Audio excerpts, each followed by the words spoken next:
Kaya talaga namang mag-uudyok ito ng pagkakaroon ng mainit na tunggalian sa bansang China dahil butangero.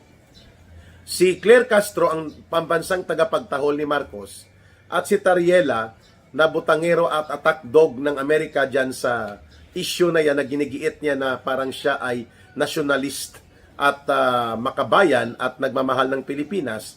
Parehong-pareho ang karakter niyan. Si Tariela ay female version ni Claire Castro, ang pambansang marites sa Malacanang na tagapagtahol ni Marcos. Kaya nga ito na ang nangyari sa atin. Nagkalabo-labo na ang ating mga ugnayan sa bansang China. Nawalan po tayo mga kababayan ng mahigit 2 milyong turista na nagre-result ito sa pagkawala taon-taon ng mahigit $1.8 billion. So kahapon nagmukhang tanga itong sila Ping Lacson, si Tito Soto, itong sila Kiko Pangilinan sapagkat hindi nila ma-delineate at ma-distinguish ano ang kaibahan ng territorial integrity, sovereignty, authority at ng sovereign rights. Uulitin po natin, pag territorial integrity and sovereign authority, teritoryo natin yon. Bansa natin yon. Established yon by history, by map, and by United Nations International Convention na kinikilala ang ating mga sinakop ng ating markahan ng teritoryo. Dahil silent sila, ang grupo ng mga pare, madre, pati obispo, pastor, at sabi ko nga, kulang na lang ay bitbitin itong grupong ng akbayan ng hilaw na komunistang grupo nila Hontiveros at grupo ng CPP, NPA, NDF na mga urban operatives ay kulang na lang bitbitin nila ang si Satanas para mag-file ng impeachment complaint.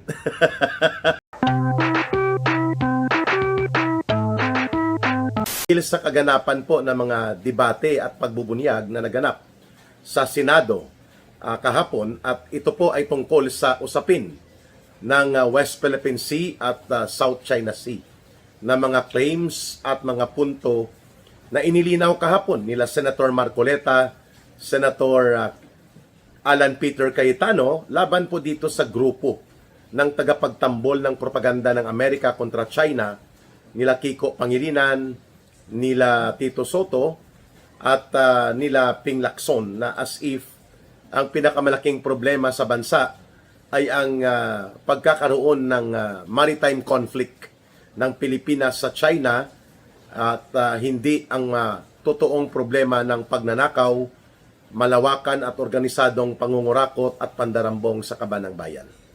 Pilit nilang pinagtatakpan at dinadala ang issue dito sapagkat itinutulak nila at ipinapapasa itong resolution of condemnation laban sa naging pahayag ng mga diplomatic officials ng representante ng bansang China sa sa ating bansa o yung Chinese embassy officials na nakadistino sa Pilipinas.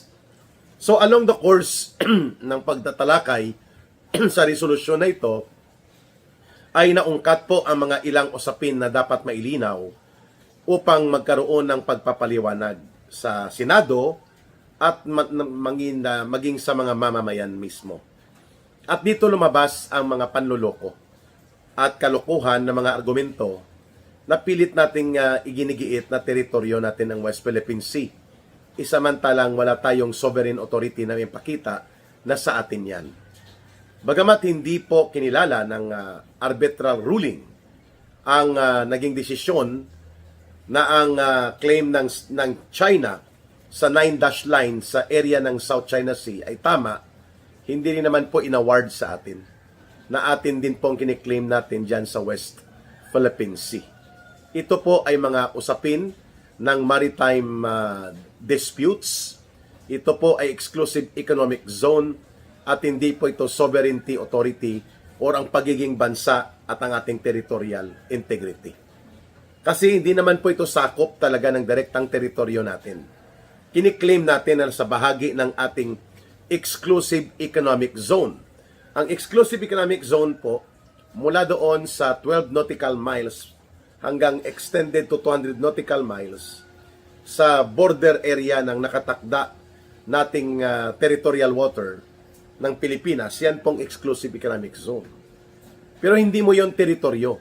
Ikaw ang may priority doon sa pag-explore ng maritime rights. Lahat ng bansa sa buong mundo ay mayroon pong tinatawag na EEZ, Exclusive Economic Zone. Inilinaw po kahapon yan na ang ating EEZ, ang ating Exclusive Economic Zone ay pinapasukan hindi lamang ng bansang China. Kiniklaim din po yan ng Vietnam, ng Malaysia, at iba pang mga bansa like I think Indonesia, nagkiklaim din dyan ang Brunei, mga kababayan. I don't know kung ang Taiwan nandyan sa claim, no? Nandyan. So ang punto natin, ang teritoryo ay ang mga probinsya, munisipyo, barangay na nakatakda sa ating mapa at kinikilala sa ating World Geography and United Nations Territorial Claims of Authority. Yan pong teritoryo natin. Mula sa Batanes at ang mga isla nito na nakamarka, pababa sa south, sa Hulu, na nakamarka din. Yan, teritoryo yan. Wala sa anuman dyan ang kiniklaim ng China o kiniklaim ng Vietnam, ng Malaysia. Ito po ay mga 200 nautical miles mula doon sa border ng ating territorial water, 12 nautical miles hanggang 200 nautical miles extended. Yan po ang EEZ. So walang nakatira doon. At pag EEZ po yan, Exclusive Economic Zone, you cannot exercise authority.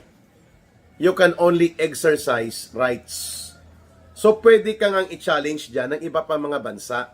Kaya nagkakaroon ng tinatawag na maritime dispute, not territorial dispute. Okay? So kahapon nagmukhang tanga itong sila Ping Lacson, si Tito Soto, itong sila Kiko Pangilinan sapagkat hindi nila ma-delineate at ma-distinguish ano ang kaibahan ng territorial integrity, sovereignty, authority at ng sovereign rights. Uulitin po natin, pag territorial integrity and sovereign authority, teritoryo natin yon. Bansa natin yon. Established yon by history, by map, and by United Nations International Convention na kinikilala ang ating mga sinakop ng ating markahan ng teritoryo. Wala ni anuman dyan na kiniklaim ang Vietnam, Malaysia, China sa umiiral na maritime conflict. Hindi territorial conflict ito. Maritime dispute na pwedeng pag-usapan at pwedeng ayusin. Instead na ito ay palagablabin at lalo pang gatungan. The way, itong kandak na mga pahayag na ginagawa nila Tariela na pinupunduhan ng Estados Unidos para mag-agitate, para magkaroon ng proxy conflict ang Amerika sa China. Tayo ang ginagamit na pang sangkalan at pangtapal. Yan po ang punto ko, mga kababayan. Mabuti po at nagsalita ng malinaw si Senator Marcoleta at si Senator Alan Peter Cayetano. Okay? So una, ang pinagtatalunan sa ating banggaan sa China at ito rin po ang banggaan natin sa Vietnam, sa Malaysia, sa Indonesia, sa Brunei, ay ang mga claims dyan sa tinatawag nating West Philippine Sea, which is not a territorial claim, but rather an assertion of our exclusive economic zone. At hindi yan territorial dispute, hindi sinasakop ang bansa natin. Yan po ay mga katubigan na allowed by law na i-claim natin dahil yan ay belonging to the measurement na tinatawag na exclusive economic zone hanggang sa maximum of 200 nautical miles. Allowed ka dyan. Pero hindi mo yan pwede na mapigilan na mag-claim ang iba dahil yan po ay katubigan. So wala talagang mga tinatawag na muhon o marker na ito amin to. Kaya nagtatayo ng mga structures dyan. Ang Vietnam, I think mas marami silang structure, Malaysia at China. No, tayo mayroon din. Pero hindi po ito territorial disputes. Ito po ay pag-claim ng maritime authority or maritime rights rather as part ng ating pag-claim ng sovereign rights natin, not sovereign authority. Pag sinabi mong Batanes, Jolo, Palawan, Zambales, we have the sovereign authority and territorial authority. And that is part of our direct sovereign authority. Kasi teritoryo natin ang Zambales. Bansa talaga ng Pilipinas ang nagmay-ari niyan, establish yan sa buong mundo. Batanes, Zambales, Bataan, Palawan, Hulo, Sulu. No debate. Hindi po yon ang kiniklaim. Ang kiniklaim natin at kiniklaim ng China, kiniklaim ng Vietnam, kiniklaim ng Malaysia, ng Indonesia, ng Brunei, ay ang 200 nautical miles extendable mula sa ating 12 nautical miles from our shoreline. Yan po ang pinag-uusapan. So, hindi po tayo nagkakaroon dyan ng tinatawag na legal entitlement. We only have sovereign rights. And, para masettle yan, kailangan magkaroon ng terms of reference at dispute settlement.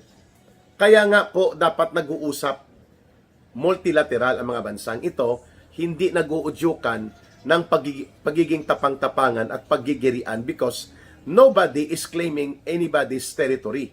It is about maritime priority rights. It is about exploration rights. It is about what our claim for exclusive economic zone entitled to us as a sovereign right natin. Yun pong pinag-uusapan. Not that our territory, our country is being invaded or being encroached upon by China or any other nation. Malinaw, mga kababayan. Pangalawa, itong mga claims ng China po, ang mga grid coordinates pong tawag dyan, at mga zone of lateral coordinates and latitude coordinates, yan po ay nakamarka na pati sa Pilipinas. Kung ano po mga nakamarka sa hieroglyphics o yung world map na kinikilala ng buong bansa. At yan po ang tinatawag na South China Sea. Wala pong nakamarka doon na West Philippine Sea. But it does not follow, even at the UN, sa United Nations, na pagmamay-ari ng China ang South China Sea. I think it is more than 3 million acres. So pag mga 3 million acres yan, mahigit kumulang yan ay mga 1.8 million hectares. Ganon kalawak na body of water po ang South China Sea. Kaya nga yan, interesado ang Amerika dyan na mangialam at i-impose niya ang kanyang sinasabi na freedom of navigation at kanyang dinidebunk o binabaliwala ang claim ng China na 9-dash line authority at ang iba pa mga bansa at pati ang claim ng Pilipinas ay kunwari tinutulungan ng Amerika sapagkat major trading routes po itong South China Sea. 37% or 38% pa nga siguro ng world trade ng mga negosyo dumadaan at gumagamit. Ang movement ng mga produkto at mga merchandise at mga iba pang mga na gumagamit ng maritime routes, ginagamit ang South China Sea sa world trade, affecting 38% ng world trade. Ganon po kahalaga ang body of water na tinatawag na South China Sea. And aside from that, malalim po at malawak ang mga resources dito at target din ito na i-explore ng Amerika. Kagaya po ng ating tinatawag na Benham Rice o Philippine Rice, mga kababayan. Rice na R-I-S-E, not R-I-C-E. So kahapon, nailinaw po ito na ginagamit ni Tariela ang maling propaganda. Itong si Tariela, ito yung Commodore na nagpapakilala, discharge cadet ito, no, dati ng Philippine Military Academy. Honor violation, mataas po yun. Cheating, pandaraya at pangungopya o pagpapalusot, no, ang cheating. So discharge cadet, dismissed from PMA at naging Coast Guard ito, naging Commodore General pa rin ang ranggo, pero alam natin na may background siya sa pandaraya, and that is recorded sa Philippine Military Academy. And ito po si Tariela ginagamit na attack dog, hindi lamang ni Marcos at nila Romualdez, kundi pati mismo lalo na ng Amerika para mag-udyok ng hidwaan o konflikto sa China para ang Amerika, kunwari, ay big brother natin. Pero actually, ang pumupundo at gumagatong kay Tariela, itong si Raymond Powell, na parang lantad naman na Central Intelligence Agency operative na nakadeploy sa Southeast Asia at si Tariela, badi-badi niya ito. So hindi po interes ng Pilipinas itong pag-iit natin dito ng konflikto. Interes no ng Amerika para mangialam sapagkat ang target ng Amerika ay pigilan ang claim ng China na ang Taiwan ay pwede niyang sakupin sapagkat yan ay dating probinsya talaga niya. That is territorial dispute. But the South China Sea, West Philippine Sea is not territorial dispute. That is maritime conflict. Ayun. Klaro tayo ha. So pag territorial dispute, ang Taiwan na kiniklaim ng China, which is true, by historical account, dati po Formosa ang pangalan niyan, nang matalo po ang Kuomintang Party at ang Kuomintang leadership nila Chiang Kai-shek, ni General Chiang Kai-shek, sa panahon ng revolusyon sa China, during the time of Mao Zedong, I think that was 1948 or 49, nagtagumpay ang Chinese Liberation Army ng Communist Party of China, napalayas po sila General Chiang Kai-shek, no? Parang AFP yan kung sa atin, ang equivalent ng Kuomintang noon. At sila po ay napagbigyan na magkaroon ng exile territory or exile area sa Formosa. Ngayon ay Taiwan na tinatawag. Dati yan na Chinese Taipei, ngunit ngayon ay tinatawag ng Taiwan. One China policy. So talagang may historical claim for territorial rights and authority ang China sa Taiwan, pero hindi niya ginagawa. Kasi nga, pinoprotektahan at ginagamit ng Amerika ang Taiwan laban sa paglawak ng teritoryo at influence ng China. At gusto ng Pilipinas na makialam. At para may rason na makialam ang China o makialam ang Pilipinas sa Taiwan na hindi naman natin problema, at gusto ng US na magkaroon ng proxy sapagkat ang Pilipinas lang po ang pumapayag among other Southeast Asian nations sa ating mga karatig bansa. Pilipinas lang ang pumapayag na pumapil tayo bilang alalay, julalay ng Amerika sa hidwaan ng Taiwan at China na hindi natin dapat pakialaman. Kaya natin sinusulsulan ni Tariela at ng Amerika itong konflikto na tinatawag na South China Sea, West Philippine Sea. So malinaw na hindi natin ma-establish ang ating legal authority and claims beyond maritime dispute. Kaya nga challenge sila ni Senator Marcoleta ng debate at dinurog ni Senator Alan Peter Cayetano sa floor debate and rebuttals ang mga assertions nila Kiko Pangilinan, no, nila Ping Lacson, nila Tota Soto, at even ng iba pa mga senador na kaalyado sa anti-China propaganda line ng Amerika, na pinagtatanggol ng tulo-tudo itong butangero na si Tariela, na makailang beses na ito pinaabutan ng Department of Foreign Affairs na huwag makipagkiskisan sa China sapagkat siya ay nagre-represent ng bahagi ng gobyerno at nasa frontline sila ng pagsisecure ng ating mga border sa kadagatan, coastlines at mga karagatan na nasasakupan o kiniklaim ng Pilipinas. Kaya talaga namang mag-uudyok ito ng pagkakaroon ng mainit na tunggalian sa bansang China dahil butangero.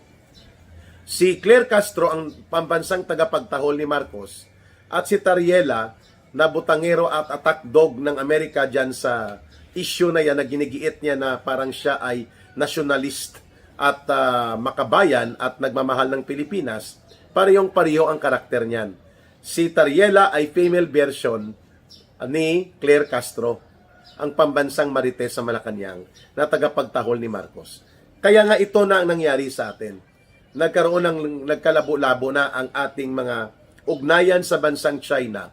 Nawalan po tayo mga kababayan ng mahigit 2 milyong turista na nagre-result ito sa pagkawala taon-taon, no, ng mahigit 1.8 billion dollars, US dollars equivalent, na na-spend sana at napapakinabangan ng ating mga restaurant, hotels, mga resorts at ng ating local tourism-related industry. 1.8 billion dollars dahil po mga mahigit 2 milyong Chinese tourists ang nawala for the last 3 years, every year na yan, nang umupo si Marcos dahil dito sa kagaya ni Tariela na pinababayaan ni Marcos na gamitin ng Amerika bilang attack dog at tagapagsulsol, tagapangupak dito sa China na wala naman sa lugar at mali-mali. Baloktot pa ang kanyang historical data at mali pa ang kanyang legal framework, no? At ito ay pinangungunahan pa niya ang Department of Foreign Affairs sa tamang pakikipag-ugnayan at pagsusulong ng foreign affairs programs and foreign relations sa mga bansa. O bakit tahimik tayo, sabi ni Senator Alan Peter Cayetano, sa mahigit 20 na mga construction ng Vietnam dyan sa kiniklaim din nating economic zone? O bakit tahimik tayo? Tahimik tayo na nawala na sa atin ang Scarborough Shoal sa panahon ng palpak na negosasyon ni Noynoy Aquino at nila Trillanes Isamantalang kay Pangulong Duterte ni isang teritoryo, ni isang claims ng ating sovereign rights na pinag-uusapan ay walang nawala at hindi ibinigay ni Pangulong Duterte yon kahit tinatawag siyang maka-China. O bakit tahimik tayo sa against Vietnam? Sapagkat hindi target ng Amerika ang Vietnam. Ang target niya dito ang China dahil interest niya itong South China Sea na napakalawak na kontrolin niya rin ng pamamaraan niya sa kanyang pag-assert ng kanyang sinasabing doctrine of the freedom of navigation. At syempre, ang pinaka-interest ng Amerika ang Taiwan. Sapagkat ayaw niyang ibigay ito na bagamat yan ay rightful claim for territorial dispute ng China against Taiwan, at binanggit ko ng historical account niyan, sapagkat gusto ng Amerika yan i-control. Nandyan po ang Silicon Valley Part 2, mga semiconductor industry na ginagamit sa computer, sa mga electronics na sa Taiwan po ang pinakamalaking paggawaan ng Amerika. Of course, sa China mayroon din sila. Pero dito sa Taiwan, kaya ang interest ng Amerika na magkaroon ng hidwaan laban sa China at sa Taiwan, kailangan niya makialam, kaya ginagamit ang Pilipinas bilang proxy sa conflict na ito. At nagpapagamit ang kulukoy na Bongbong Marcos Jr. Dahil walang alam sa tamang diplomasya, tamang foreign policy, tamang foreign relations. Puro salita lang na mababango pakinggan at maayos ang dating ng kampanya, pero walang alam kung paano ipatupad. Ang may paninindigan, very pragmatic and very correct line of diplomacy and mutual na pakikipag-ugnayan sa iba't ibang bansa dahil nagpatali sa liig ng Amerika dahil akala niya mababawi na nila ang ninakaw nilang kayamanan na umaabot sa mahigit kumulang ay mga $500 billion doon sa Amerika, mga kababayan. So, hinahanap nila ito with interest na yun, na mababawi nila. Kaya nagpakatuta siya noon kay Joe Biden. Iba ngayon si Trump, pero pareho lang din ang gobyerno ng Amerika, interest pa rin nila na pakialaman ang South China Sea, ang Southeast Asia, at ang Pacific region na ito, o yung tinatawag na Asia-Pacific region. Sapagkat nandito po ang napakalaking negosyo ng buong mundo, sa Southeast Asia, Asia-Pacific region, ay umaabot siguro ng kung isusuma taon-taon, mga 42% ang kabuang produkto ng buong mundo dito nanggagaling. At 38% ng mga produkto na ito ay gumagamit ng South China Sea sa maritime merchant navigation. Ayun. So yan po ang real score dyan. Hindi sinasakop ng China o iniagaw ang ating teritoryo. Nagkakaroon tayo ng conflict hindi lang sa China at sa Pilipinas, kundi Pilipinas at China, Pilipinas at Vietnam, Pilipinas at Malaysia, Pilipinas at Brunei. Ganon din ang China, hindi lang sa Pilipinas, China, Vietnam, Brunei, Malaysia, Indonesia. Pero bakit sila nag-uusap? Bakit maayos ang kanilang ugnayan at bakit malinaw pa rin ang kanilang mga pagbubuo ng diplomatiko, pang-negosyo, pang-ekonomiya at pang-seguridad na mga pakikipag-ugnayan at wala silang ganito na uri ng kiskisan na may mga resolusyon pa sa kanilang parliament o sa kanilang legislature, may mga butangero silang pakialamero na Coast Guard officer na kagaya ni Tariela, wala silang ganun. Bakit? Dahil matino at maayos ang kanilang foreign policy direction involving China. Ayun.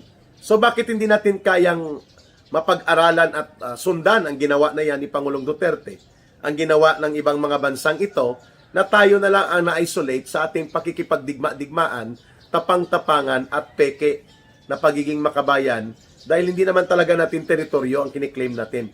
Exclusive economic zone, sovereign rights issue, maritime conflict, not territorial conflict sa pagitan ng China o Taiwan, that is territorial conflict. Sasakupin balik ng China at ibabalik niya sa kanya ang pag-claim sa territorial authority sa Taiwan. That is territorial conflict. Pero hindi sinasakop ng China ang ating Batanes, ang ating Bataan, ang ating Zambales. No! Mga kababayan, in fact, nangingisda na ang mga mangingisda natin dyan sa Zambales at sa paligid nito ng maayos at maayos na po ang kanilang ugnayan ng panahon ng administrasyon ni former President Duterte na lumala lamang ito dahil sa kabubuhan ng gobyerno ni Marcos na sumunod sa dikta at mga manipulasyon ng Estados Unidos para makipagkiskisan sa China, which is not our interest. It is the interest of the US and the US government. Ito pong dumog na taktika na ginagawa ngayon, all-out demolition attack kay Vice President Sara Duterte. Nagsama-sama na po, no? Pati pare, madre, pastor, at pati na lang, kulang na lang ay isama nila si Satanas, no? Sa alyansa nila, nito na mga komunista at hilaw na komunistang grupo, na lahat po ay nakalinya upang pagtakpan at tabun-tabunan ang malawakang pandarambong at korupsyon na totoong nagaganap sa ilalim ni Marcos Jr. at nila Romualdez. While silent sila, ang grupo ng mga pare, madre, pati obispo, pastor, at sabi ko nga, kulang na lang ay bitbitin itong grupong ng akbayan ng hilaw na komunistang grupo nila Hontiveros at grupo ng CPP, NPA, NDF na mga urban operatives ay kulang na lang bitbitin nila, no, ang si Satanas para mag-file ng impeachment complaint laban kay Vice President Sara Duterte. Ano po ang ipinapakita nito? Ito po ay isang taktika. Gimmick po ito nila Marcos at Romualdez na kunwari, iba't ibang sektor, iba't ibang grupo, iba't ibang organisasyon. Pero iisa lang po ang tuhog nila. Wasakin at durugin ang mga Duterte at huwag hahayaang magkakaroon pa muli ng pamunuan sa gobyerno na isang uri ng Duterte brand of leadership. That is exactly what they are trying to establish right now, na pati pare, madre, pastor, para ipakita na ang isang pagkakataon na nagsama-sama di kunwari ang mga iba't ibang sektor na ito upang papanagutin si Sara Duterte. Pero kung ganun po ang inyong agenda, bakit tahimik kayo? At walang ginagawang hakbang para papanagutin ang totoong mastermind sa pinakamalala na krimen ng pandarambong sa kasaysayan ng ating bansa, sila Marcos at si Romualdez. Bakit hindi kayo nagsampa ng totoong impeachment at bagkos sinuportahan pa ninyo ang peke at gawa-gawang diskarte sa impeachment para ma-technical ang mga gusto pang mag-file ng impeachment laban kay Marcos na seryoso? Bakit hindi kayo nagsasalita at nagkukundina sa 1.4 trillion pesos na ghost flood control projects nila Marcos, samantalang ang inyong sinasabi na papanagutin si Sara Duterte sa 125 million pesos na confidential fund na sinasabi ninyo ay kanyang pinakialaman, winaldas, at nilustay pati sa Department of Education na confidential fund nang siya pa ang Vice President. Aba, lahat ng ito po ay 3 beses nang sinagot doon sa unmodified report ng Commission on Audit na nagpapakita that there were no other anomalies found or established na talagang ginawa ni Sara Duterte ang inyong inaakusa. So wala kayong ebidensya. Wala kayong attachments na magpapakita na winaldas niya. Kaya kayo nag-fishing expedition.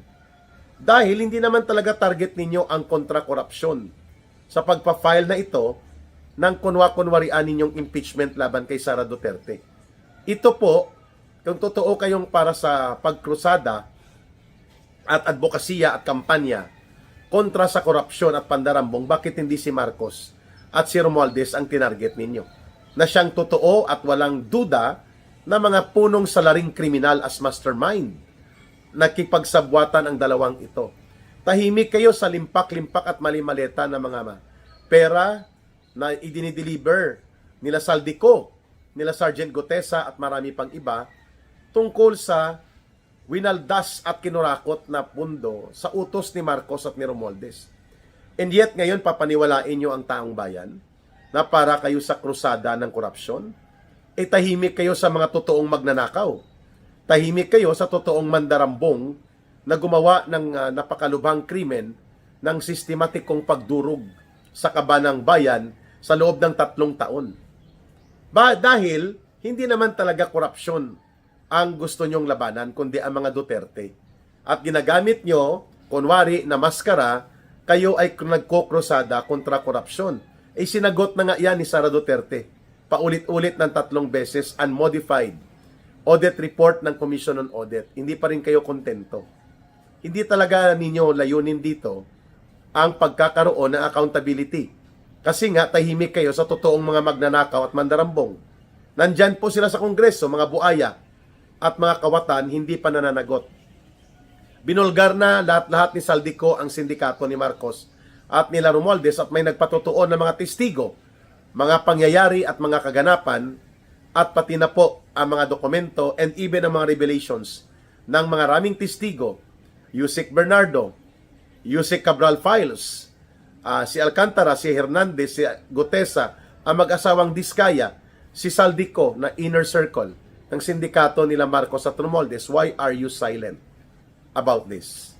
Therefore, kayo ay mga ipokrito at bayaran na binuo lamang ang grupong ito na mga pare, madre, pastor at pinangunahan ng grupo ng mga yellow and pink zombies, no?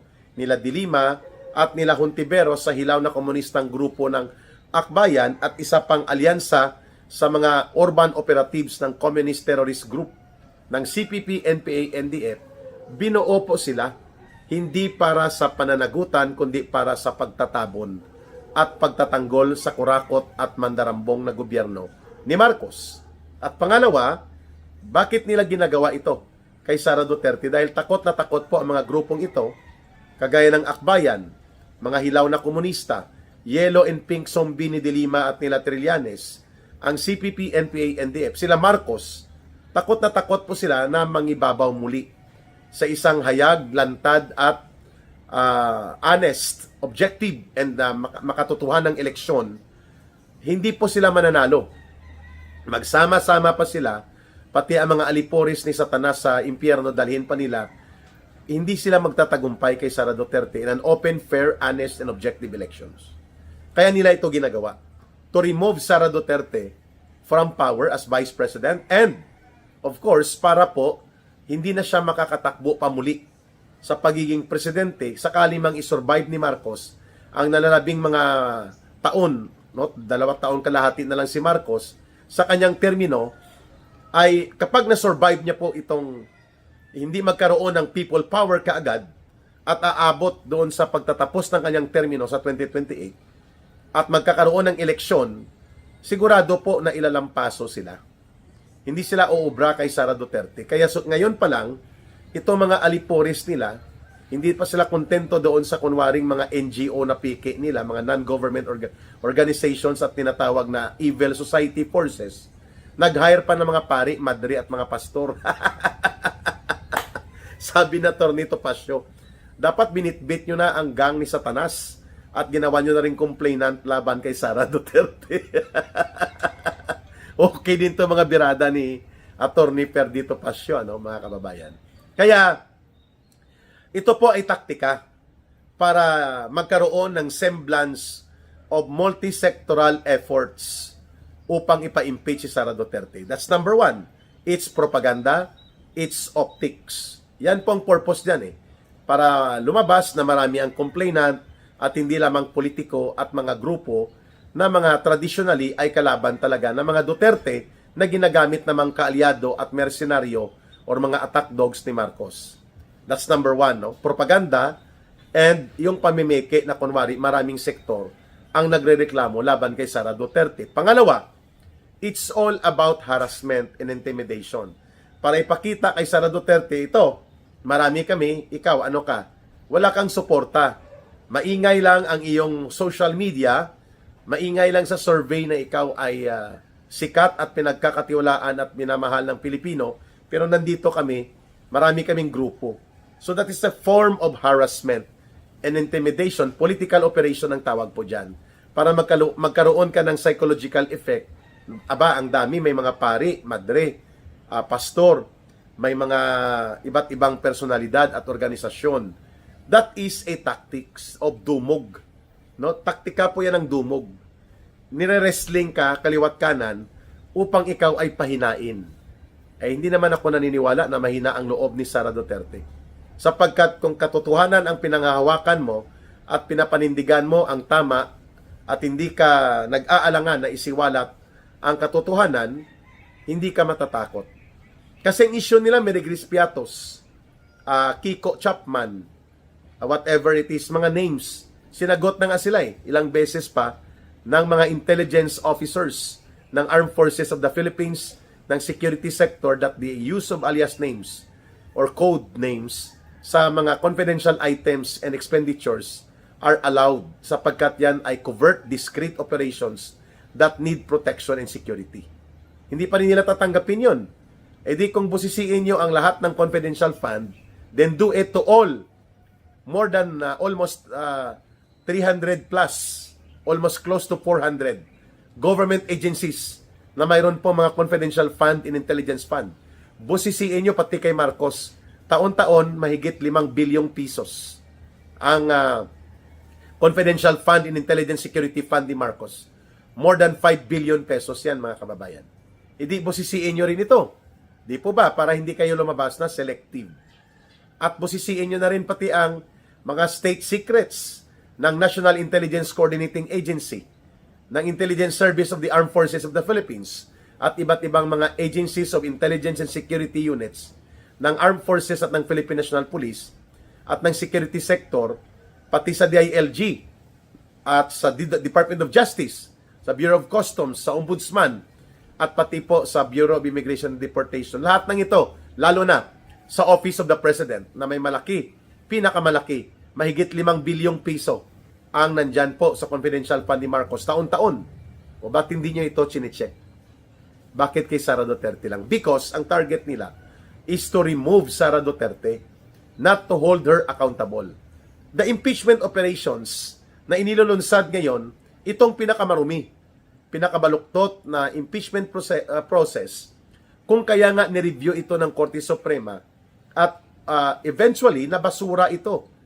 At pati na po ang appeal ng House of Representatives ay ibinasura na rin ng Korte Suprema dahil una sa lahat binaluktot ang proseso.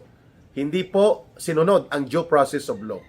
Walang notice of hearing para kay Sara Duterte, walang copy furnished na na-issue para sa mga membro ng House of Representatives at even sa kay Sara Duterte bilang respondent na malalaman niya ang kaso at mga ebidensya at reklamo laban sa kanya. Yan po ay constitutionally mandated fundamental due process of law. Kaya ibinasura ng Korte Suprema dahil binaluktot nyo ang proseso. Wala ding equal protection of law, hindi nga dineliberate, hindi nga diniscuss sa Committee on Justice. Basta na lang pinagpapirmahan, walang butuhan at diskusyon sa plenaryo ng Kongreso. Basta iniakyat at pinalusot at upang ito ay gamitin, nabaluktutin ang proseso, may mga panunuhol pang pagbubunyag na mahigit 200 billion pesos ang ginamit na pera para suhulan ang mga pumirma ng impeachment ni Sara Duterte last year. Kaya ito po ay hindi umusad. So ngayon, nais po ng grupong ito na ipakita na ito this time may mga pari na, may mga madre, pastor, at iba't ibang mga evil forces nila na tinatawag nilang civil society. Pero actually, evil society ang tawag sa kanila dahil konektado sa mga bulok na politika ng yellow and pink nila de Lima at ng mga grupo ni Hontiveros na mga hilaw na komunista. Nagsama-sama na sila. And this is the first time na nakita natin na ang Vice President ang tinatarget nilang tanggalin, bagamat hindi naman siya ang presidente at hindi rin po siya ang mastermind sa mahigit 1 trilyong pesos na pandarambong at pagnanakaw at pangungurakot, siya ang tinatarget. Because it's not about corruption issue. It's not about accountability. It's about power. Na alam nila na kapag umabot pa ang next year, 2027, mahihirapan na silang itulak ang impeachment laban kay Sara Duterte dahil yan po ay election year preparation. So ang patutunguhan po niyan ay maghahanda na ang lahat kung papaano nila haharapin ang isang very formidable, very popular, and equally as strong as a candidate and as a leader, kagaya ng tatay niya na si Digong Duterte, itong si Vice President Sara Duterte. Kaya inagahan na po nila ang maniobra. Inagahan na nila ang taktika ng dumog at wrestling para there will be no more Sara Duterte in 2028. Kasi ang epekto po ng impeachment kapag na-convict si Sara Duterte with 16 senators voting for her conviction sa Senate Impeachment Court kasi ito itatrial, Sara Duterte will be removed as Vice President and she will no longer be allowed by law na tumakbo o maging appointed sa anumang posisyon sa gobyerno, including ang pagiging kandidato sa pagka-presidente sa 2028. She will not be allowed anymore. At pag nangyari po yan, wala na silang strong contender sila Marcos at Romualdez. Makokontrol nila ang poder at kapangyarihan beyond 2028. So it's all about power. At itong alyansa na binuo nila, magkakawatak-watak din po ito kasi may mga ambisyon at interes yan eh. Like si Ontiveros, may ambisyon yan nagpresidente. Sila Tito Soto, may ambisyon yan. Either magpresidente o mag-vice president. So itong mga alyansa nito, mga Tolpo Brothers, ginagamit lang ito tactically, pansamantala, para pagtulong-tulungan na madurog nila ang isang Sara Duterte so that the remaining political influence of the Duterte political brand of leadership will be paralyzed and eliminated. Kaya nila ito ginagawa ang taktikang dumog laban kay Vice President Sara Duterte. So dapat malaman ito ng taong bayan na hindi ito tungkol sa pananagutan. Hindi ito tungkol sa korupsyon. It's all about power, kapangyarihan. At takot sila na kapag hindi sila naging matagumpay na mapapakonvict si Sara Duterte sa Senado at walang 16 senators na numero, by next year, 2027, mahihirapan na po sila na magmaniobra ng isa pang maruming laro ng impeachment dahil pre-election year na po ang 2027. So bantayan po natin ang mga development na ito sapagkat numero po ang nagtatakda sa impeachment eh. Hindi po ang katotohanan o ebidensya. Kaya kahit totoo na magnanakaw at mandarambong ng mga mastermind sa malawakang kurakutan at pandurubo sa pundo ng bayan, itong si Marcos at si Romualdez, pag wala ka pong numero at bilang na susuporta sa iyo sa House of Representatives, i-dismiss lang po nila ang impeachment complaint kagaya ng ginawa nilang gimmick na pinadismiss nila ang impeachment pero alam naman natin na yun ay bahagi ng playbook o ng script para lamang ma-technical ang totoo at seryosong impeachment complaints supposedly na isasampa nila former Governor Chavit Singson, Atty. Topacio at sila former Congressman Jing Paras and Mike Defensor. So wala na po yun, magtitestigo sana doon si Saldico at iba pa na mga explosive witnesses against Marcos and Romualdez. Pero ngayon, kay Sara Duterte, alam natin na ma-impeach po siya muli. Dahil they have the numbers. Not the truth, not the evidence. May numero po sila eh. Siguro mahigit 200 na mga buaya na kongresista ang makikisabay na pumirma muli ng pagpapa-impeach kay Sara Duterte. Then, didesisyonan nila sa Committee on Justice. Kunwari, proseso nila para hindi ma-technical na may due process and then pagbubutuhan nila yan sa plenary. At bago mag-break or mag-recess, pansamantala, sa 3rd week of March, iakyat na nila yan ang impeachment articles ni Sara Duterte at magko-convene ang Senado na pinamumunuan nila Soto at Lacson ng impeachment court. At doon na ang trial. Siguro ang trial niyan mga June na. Kasi magbabalik ang break nila last week of May or first week of June. Ayun. So malinaw mga kababayan na ito po ay hindi tungkol sa korupsyon at mga pandarambong na issue na siyang dapat focus ng ating pakikibaka na ito at mga paninindigan.